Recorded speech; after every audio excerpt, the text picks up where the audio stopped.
Hello everyone, XV here from youtube.com/XVRogueGaming, and this is the 17th video in a weekly series I'm doing for Dotacinema designed to take your game to the next level. Congratulations to this week's winner, Pengwei Chang, for posting a suggested topic in the comments for last week's tutorial. Remember that your topic doesn't need to be the one chosen. All you have to do to win is to subscribe to my channel and let me know something you'd like to learn about. This week's video is basic and geared towards new players. On my channel Monday, I'll be releasing an advanced guide to go with this one for players who really want to improve their game. This week's video is all about damage types.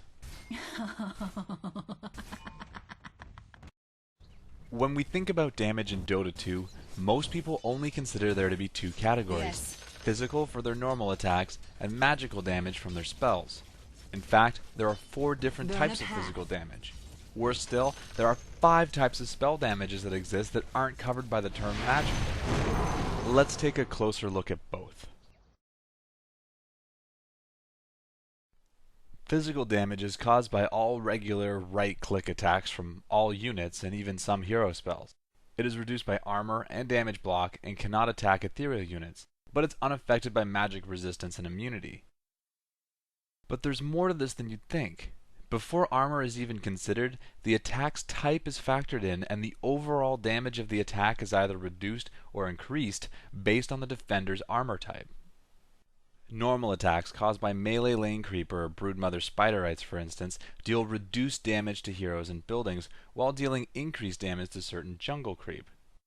Piercing damage, for instance from ranged lane creep or Venomancer's Venom wards, are heavily punished when attacking buildings, heroes, or most jungle creep, but double damage against light armor, which is why they hit so hard in lane against other creep, but not so bad against players. Siege damage from catapults is similarly bad against heroes and medium armor, does normal damage to light, but against buildings and heavy armor sees a big boost. Lastly, heroes get their own type of damage in armor. It deals 100% across the board except against buildings who have their damage. There are several different types of what we'd consider to be magic damage at a glance. Dota 2 defines magic damage, however, as ignoring armor and block, being reduced by magic resistance, being unable to affect magic immune targets, but dealing 140% damage against ethereal units, and benefits from other forms of amplification such as the Veil of Discord. Looking at the chart, we see that it does 100% damage to all armor types except hero, against which it is reduced slightly. An example of a generic spell would be Lena's Light Strike Array. Pure damage, on the other hand, is a form of magical damage that is unaffected by magical resistance or amplification. It still bypasses armor and block, and like normal magic damage, it cannot affect targets who are magic immune. Examples would include Silencer's Glaives of Wisdom or Invoker's Sunstrike. Chaos damage mirrors hero damage closely in that it does 100% to all targets except buildings, which it is similarly reduced against. Examples include Invoker's Forge Spirits or Roshan. Composite damage, sometimes called mixed damage, is the most difficult to understand. Think of it like magical physical damage. Like physical, it is reduced by armor and block and does not affect ethereal units. It does, however, damage magically immune targets, but despite that, it is reduced by magical resistance. Examples include Alchemist's Acid Spray or Beastmaster's Wild Axes. Lastly, universal damage is best considered as a subtype to magical. It follows all the same rules except that it can target units who are magically immune. The only 3 spells currently in the game that deal this type are Tinker's March of the Machines, Doombringer's Doom, and Enigma's Midnight Pulse. Neither physical or magical, HP removal effects are not damage per se.